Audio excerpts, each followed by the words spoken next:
ایک صحابی تھے جوان 12-14 سال عمر, عشق لگا سی کھیڑا کھیڑ دی میں. 12-14 سال عمر تو ہر وقت حضور کے پاس رہتے تھے. صحابہ کہتے ہیں ہم نے سوچا ہر وقت ہی رہتا ہے. ایک دن نبی پاک صلی اللہ علیہ وسلم نے کہا ان کو ذرا بتاؤں تو صحیح ہے مجھ سے پیار کتنا کرتا ہے. صحابہ کو تجربہ کرانے کے لیے حضور نے اس سے کہا مجھ سے پیار کرتے ہو؟ اس نے کہا بیبا آپ کو پتہ ہی ہے سارا. تو حضور نے فرمایا جاؤ اپنے باپ کی گردن کاٹ کے لاؤ.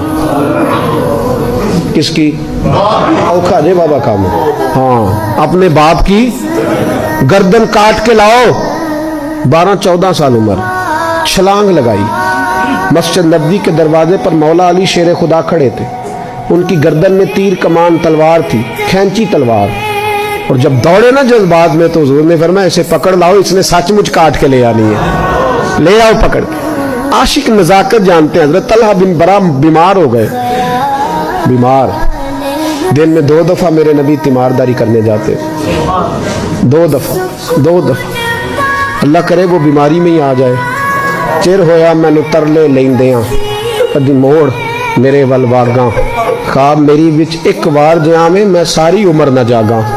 نبی پاک صلی اللہ علیہ وسلم 2 دفعہ تیمارداری کرنے جاتے. 2 دفعہ دن, 2 دفعہ حضور پتہ لے. ایک دن حضور شام کو گئے, ان کا ماتھا چوما تو حضور کی آنکھوں میں آنسو آ گئے.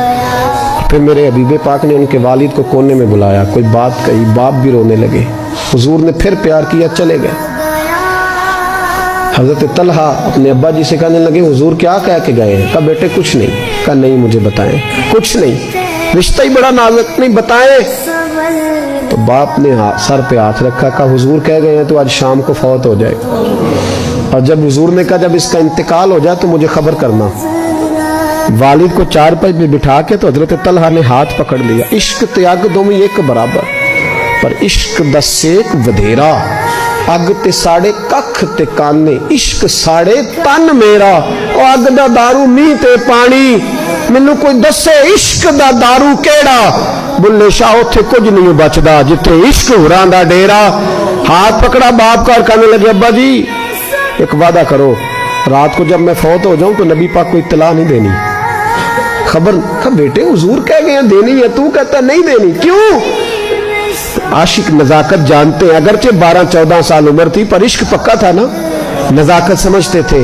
کہنے لگے ابا جی جن گلیوں سے حضور نے گزر کے آنا ہے وہ یہودیوں کی گلیاں ہیں. ایسا نہ ہو میرے جنازے کی خاطر حضور گزرے اور کوئی میرے نبی کو تکلیف دے دے, اس لیے خبر نہیں کرنی مصطفیٰ کو. آپ جنازہ پڑھ کے دفنا دینا. رات کو انتقال ہوا, باپ نے جنازہ پڑھا, دفن کیا. سارا کچھ جاننے والے رسول آئے. کہا مجھے بتایا کیوں نہیں؟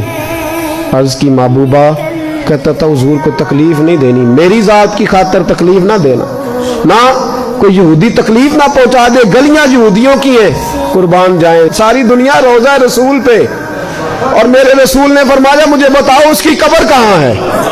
ساری دنیا روزہ رسول پہ, اور نبی پاک اس غلام کی قبر پہ کھڑے آنسو بہہ رہے ہیں. صحابہ کہتے ہیں ہر قبر پہ دعا یہ ہوتی تھی یا اللہ قبر کشادہ کر دے, یا اللہ اس کا حساب آسان کر دے.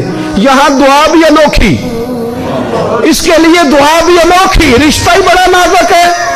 میرے نبی پاک نے دعا بڑی انوکھی فرمائی. کہا اے اللہ جب میرے طلحہ کی تیرے ساتھ ملاقات ہو تو ذرا اس سے مسکرا کے ملنا, وہ تیری شان کے لائق ہے, ذرا اس سے مسکرا کے ملنا. کہتے وجد ہو گیا تاری, اس لیے کہ جو رشتہ نبی کا امتی سے ہے اور امت کا رسول سے ہے اس کی نزاکت کو صرف غلام جان سکتے.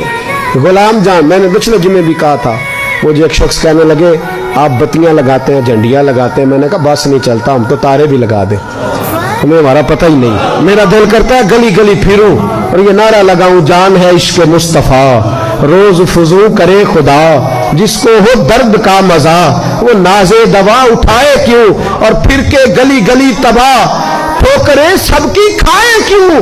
اگر دل کو یہ عقل دے خدا تو تیری گلی سے جائیں کیوں.